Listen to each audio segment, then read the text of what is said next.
रविवारी रात्रीपासून कोसळणाऱ्या मुसळधार पावसामुळे बदलापुरातील सुप्रसिद्ध कोंडेश्वर धबधबा ओसंडून वाहू लागलाय। पावसाळी पर्यटनासाठी पर्यटकांची पावलं कोंडेश्वरकडे वळू लागली आहेत। बदलापूरपासून 7 किलोमीटर अंतरावर कोंडेश्वर धबधबा आहे। पावसाळ्यात या ठिकाणचं निसर्ग सौंदर्य पर्यटकांना खुणावत असतं। जून महिन्यात पावसाचं आगमन झाल्यानंतर जुलै आणि ऑगस्टमध्ये कोंडेश्वर धबधब्यावर गर्दी पाहायला मिळते। मात्र यावेळी पहिल्यांदाच मे अखेरीस हा धबधबा ओसंडून वाहताना पाहायला मिळतोय। पावसाचा आनंद लुटण्यासाठी पर्यटकांनी कोंडेश्वर धबधब्यावर गर्दी केली होती। या धबधब्यात आतापर्यंत अनेकांचा बुडून मृत्यू झालाय। त्यामुळे प्रशासनाकडून पर्यटकांना इथं येण्यास मनाई केली जाते।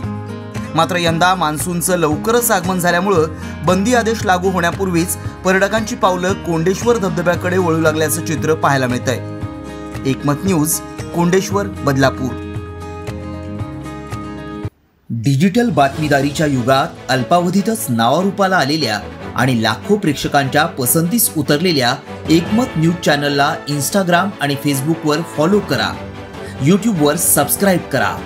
एकमत न्यूजशी संपर्क साधण्यासाठी 6384040404 या क्रमांकावर कॉल करा। बातमी म्हणजेच एकमत न्यूज।